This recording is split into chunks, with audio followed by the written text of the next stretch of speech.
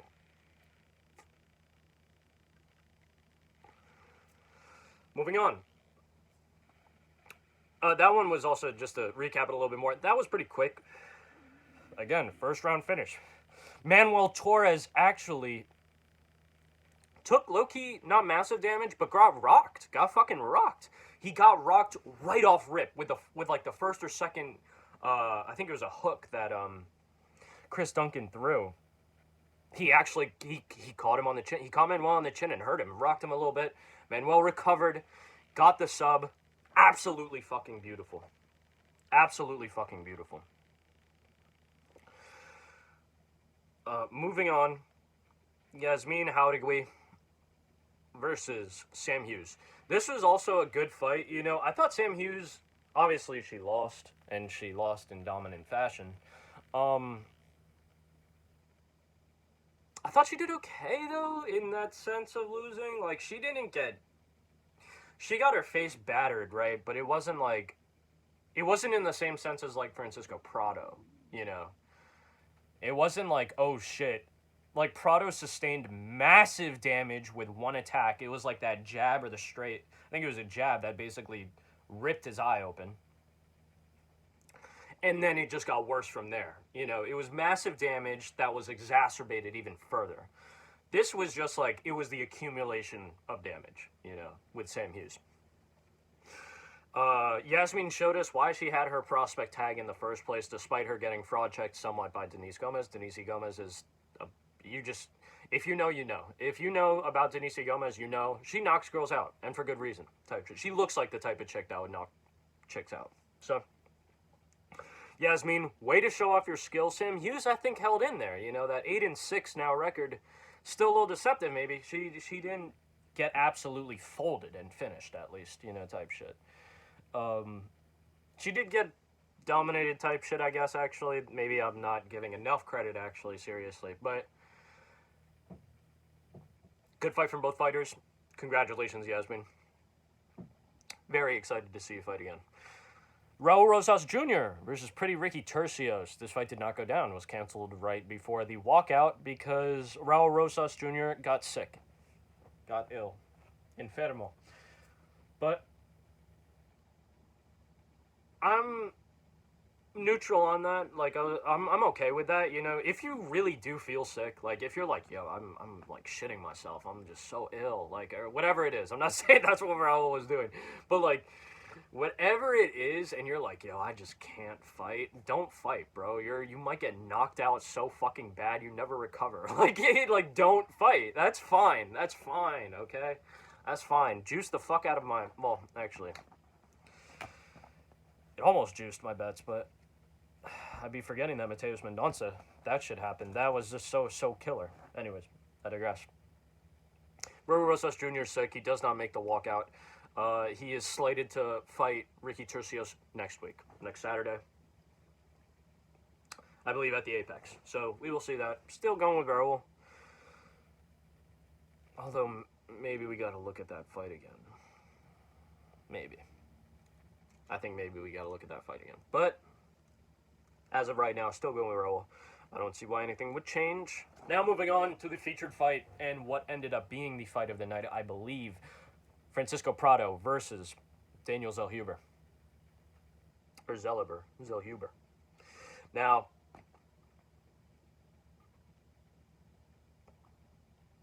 fantastic fight. Fantastic fight in the sense that Prado was able to stay in there and have it go the distance. And obviously, Francisco Prado basically got to... Excuse me. Excuse me. Daniel Zellhuber got to put on an absolute offensive clinic and show us really his birth of skills, like all the skills he had. Not all the skills he had, but he showed us a decent amount of his bag, his bag. And I'm very cool with that. That's what you should do. He was also trying to finish Prado at moments, but he would never chase it, He would never, chase it, I'm not... You could literally say he wasn't showing that killer instinct by not chasing it, but it was insane, I think, fight IQ to be like, you know what? The finish might come. I'm just going to let it come. I'm not going to chase it. It'll come. Very nice. It's good to see that, actually, especially from a super young dude. A young dude who's trying to learn, using his range well, using his striking well, just simple strikes like the jab and the straight, like Daniel Zellhuber. Now, Francisco Prado, I will say, in the first round, I thought did extremely well. Even won the round, low-key. Low-key. I might be tweaking. I really liked Francisco Prado as an underdog in this fight. I said he was a dog, and he showed that he was an absolute dog, man. He has heart, bro. He will never give up. He's a street fighter, and you could see it, type shit. He was throwing monstrous hooks. I will also say, Dominic Cruz actually touched on this lately. For what it's worth, and, despite the damage that Prado eventually received, and even after he received it as the fight was continuing in the later rounds, Prado has good head movement. He has really good head movement and decent defense. It's just when you go up against a physical discrepancy like that, like the reach and height, it's tough as hell, man. It was tough as hell. And I knew it was going to be tough as hell. Prado was a big underdog. I honestly thought it wasn't, this one wasn't even emotional like Claudio Puelles. I legitimately believed in Francisco Prado to legit hit the Dempsey roll, hit that shit inside on some Hajime no Ippo, and actually crack him on some Hajime no Ippo. But no. He came close. He came very close, but again, it's the height, and actually...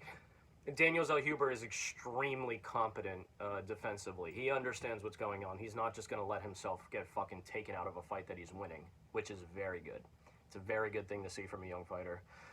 Very interested to see where Daniel Zellhuber goes from here. I want to see high comp. I'm not seeing a ranked dude, but I want to see a decent matchup for Daniel Zellhuber next time. A super decent match. Fake maybe even a name. Honestly. I don't know who, but someone. Let's give him someone, please. Moving on to Yair Rodriguez versus Brian Ortega. I picked Yair Rodriguez to get this one done by KO TKO, but Brian Ortega puts in immense work to salvage his fucking career and finishes Yair Rodriguez by submission in the third round. Now let's get into that. We are not smoking on Yair. Actually. We're not smoking on Francisco Prado, but Yair there might be a...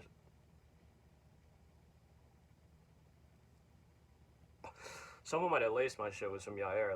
That shit got my head cracked. Someone might have laced it a little bit, but with a little Yair. But Yair Rodriguez versus Brian Ortega. Again, another good fight, actually. But vibe killer in a small sense. Not a full sense, because it was a really good, legitimate win. It was, good to see in that sense. So, Yair walks out and looks very good, as always.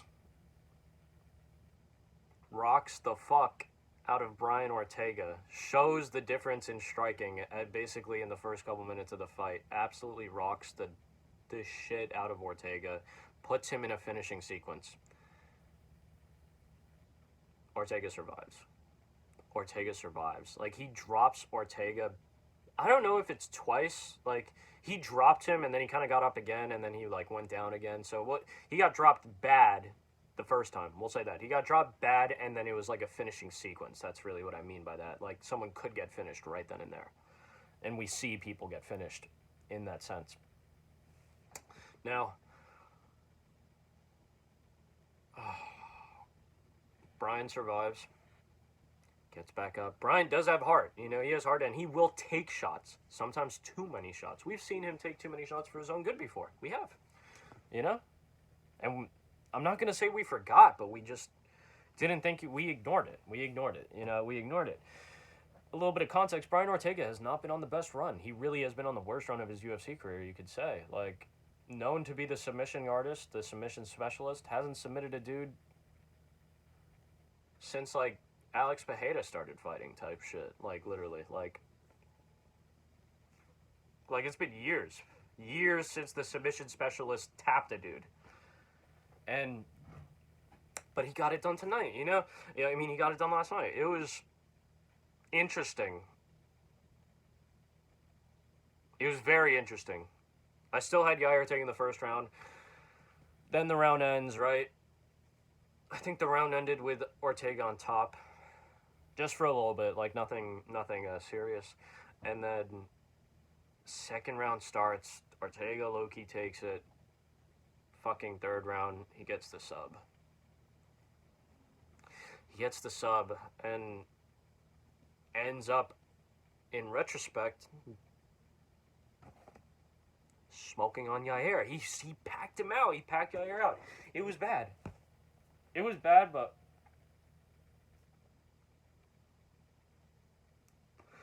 it was bad but fair. And that's what I meant by legitimate. It was bad but fair. It made sense. It wasn't on some Jesus Aguilar where it's like some fucking, oh my god, some external force that, aka the judges, are deciding the outcome of the event, of the fight. Like, it's just nutty, like, and they just rig it. Like, it was real. You know, it was very real. And Brian Ortega sharpens the beak. He breaks the beak, sharpens it, whatever the fuck that dude was talking about. Salvages his career with a big win, big submission, too. Get him back in the win column. Shout out to Brian Ortega. But if you think that motherfucker is getting a title shot or that he even deserves one without picking up, like,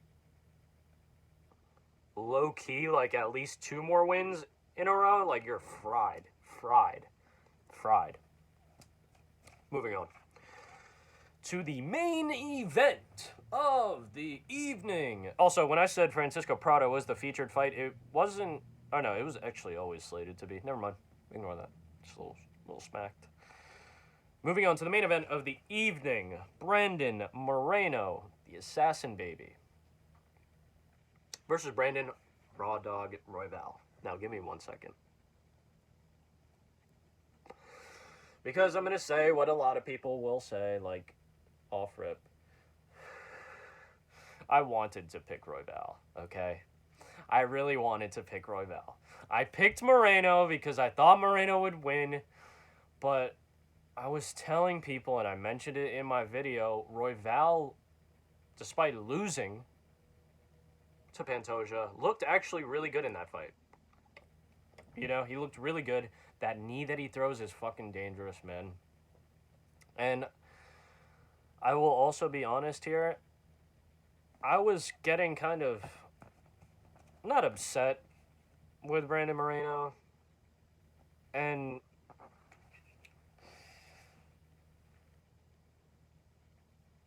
not upset with Brandon Moreno, but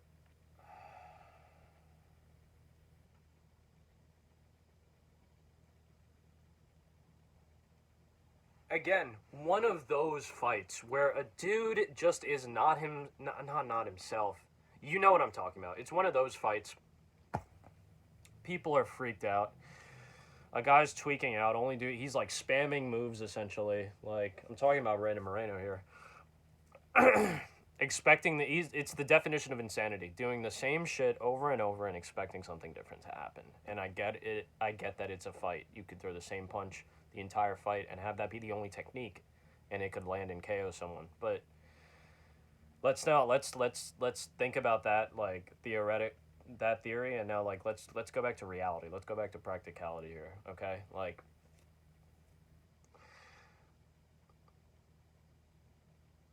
Brandon Royval did his thing. you know, he did his job. He went out there, he did what he had to do. And I was kind of worried about that because he does live up to his nickname of Raw Dog. Has heart. He has skill. I also think Royval is like deceptively big. I also was thinking to myself, maybe Moreno looks a little like my son Brandon Moreno looks a little soft. Like not soft, but softer than he usually appears. A little deflated, you could say. Maybe that was just me. Maybe that was just me. Basically, Brendan Royval wins this fight by throwing everything, including the fucking kitchen sink, at Brendan Moreno, whether or not it landed. You know, he just threw everything, and that I respect that. You know, holy shit, man threw like over 400 strikes or some shit. Like, goddamn, great. And it was a great fight. It was a good fight. Maybe not great. It was a good fight, but Brandon Moreno did not take that one. Lost by split decision to this man, Raw Dog Royval. I will recap everything in 1 second, and I might ramble on a little bit more just on some of my thoughts as I finish this. But, God, man. Please, if you could take the time to think, like, I want you to think about this.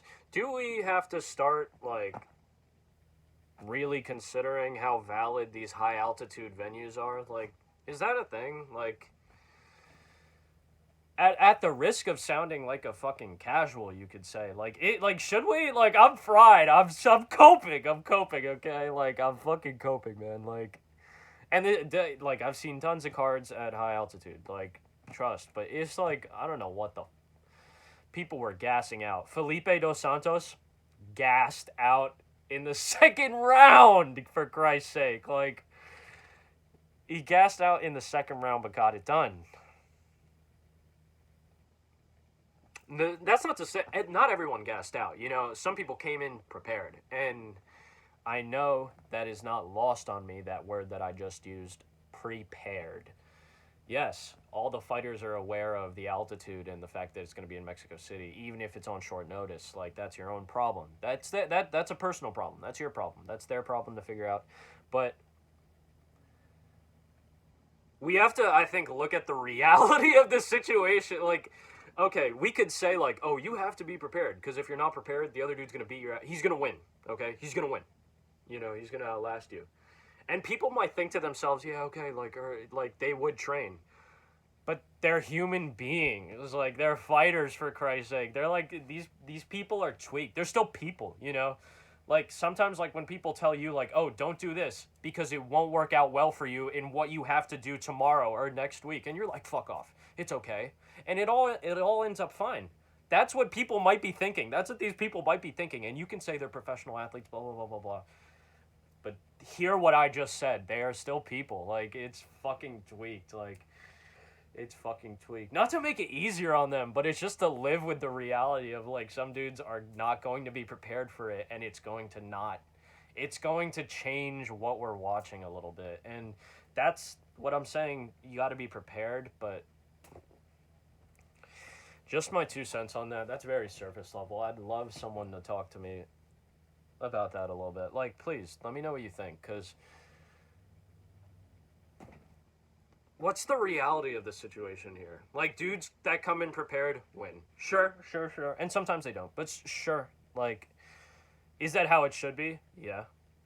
That's how it should be. Because the reality of the matter is, too, we wouldn't say that about a normal fight. Like, let's say this fight is at sea level in a normal environment, and one dude comes out and he was like, oh, I wasn't training for, like, the past 2 months. Like, I just didn't think I had to. Like, we would say, that's a personal problem, and you're something else. You're regarded. You won't be regarded well, okay? Like, if you were to say something like that. But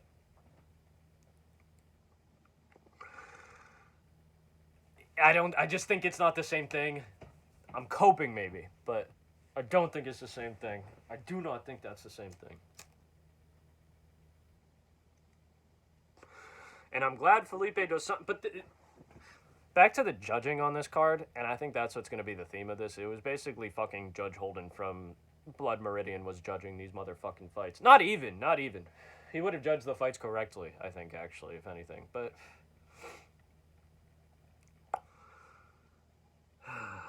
these motherfuckers were just so sick. They were so sick and brutal. Like, God, man. Beating me down, man. Beating me down. Like, beating me the fuck down. Like, Edgar Chavez gets that beautiful sub, right? I'm feeling good about the rest of my picks. I doubled down. I'm not going to lie to you. If you're still watching at this point, I triple down. Not even. Not even. Not even. Oh my God. I quadrupled down on this man fucking Mateus Mendonça. I had like 3 like little parlays, like small parlays, like running like outside of that shit. And then, or not even, like two small parlays, a straight bet, like just from the beginning. That was kind of, it was like minus 120, which was like Mateus Mendonça, like right at close. And then I also hit the live bet when he became an underdog, motherfucker, in round 2. In round 2, literally beginning of round 2, I was like, plus 110, I'll take it. But, that was rough, man. That was rough as fuck. That was so rough.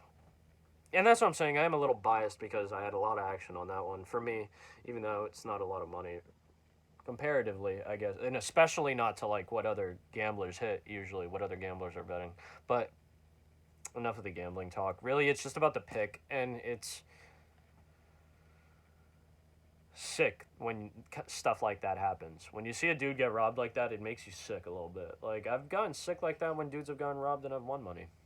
It is what it is. I've won and lost money from dudes being robbed, but like that doesn't make it cool at any time. Does not make it cool at any time. I hate that shit, man. Hate that shit.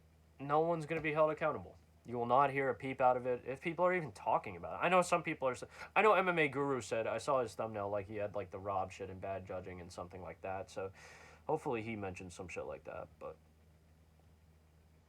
this is just like, what the fuck? Like, what the fuck? These last, like, 10 minutes, I guess, have just been yapping about outside stuff surrounding it, but it's just like,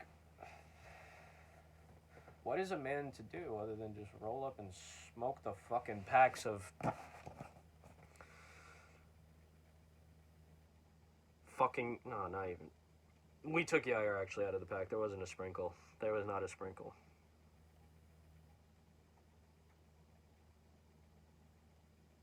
But ultimately smoke on the pack of Dennis Bondar. Like, actually, ultimately smoke on the pack of Dennis Bondar.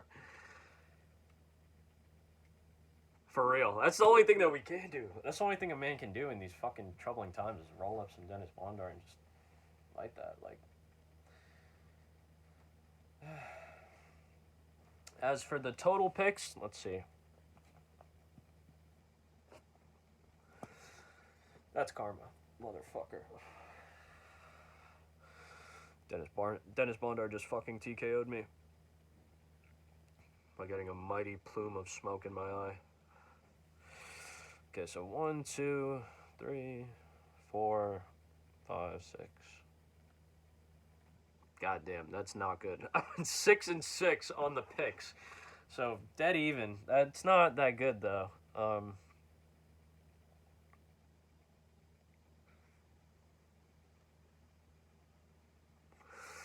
It's not that good because all these dudes were favorites too. Like, it really wasn't. It was not that good of a. For gambling, actually, might have even been tweaky, honestly. That Mateus Mendonça shit was just crazy, man. I'm not just gonna keep ranting about that for the next 10 minutes, though. Like, let's talk about some others. Oh, yes. Also, one thing I completely failed to mention, Brian Ortega hurting himself. Like he's bouncing up and down, just warming up. There's nothing to even get upset at him about. Like, he's literally just warming up and on some freak shit, like, rolls his ankle, like, as he's, like, bouncing right before the fight. Oh, God. Jokes. It was jokes more than anything, especially looking back on it, but... Holy shit, Dennis Bondar hitting. Holy shit. God, man, I really can't get over Mateus Mendonça. I am salty. I'm super salty. If I'm literally a superhero version of salty. I'm super salty. I would have a fucking cape right now. Like, I'd be flying through the air. I'm super salty. God. Shout out to Brandon Royval for actually pulling that one off. But I think the biggest shout out I have to give is my boy Marcelos. Before I get to that, I want you to actually take some of that, hit that Dennis Bondar real quick. He's punching. He's trying to punch, but all right, enough corny jokes with that. But Raoni Barcelos, phenomenal fight, man. At 36, brother, showing why you're a real veteran. Like, that's good shit. I actually had him winning by KO TKO. He got it done by sub, and it was a nice sub too. Like, he latched on that on fucking Christian Quinones, pounced on him, literally pounced on him, like pounced on him. Back shots. Pounced on him. Back shots. It was crazy. I think that's it. Hope you rolled one up and chiefed one with me, honestly. I should have said that in the beginning of this video, that you should have rolled one up and get one ready to chief with me, but next time. Much love. If you watched this far, thank you very much. Like the video if you like it, dislike it if you fucking dislike it. Anything that I said, if you want to say something about it at all, please do. Please do. I'd be more than happy to respond to your... I almost violated for no reason, but I'd be more than happy to respond to you.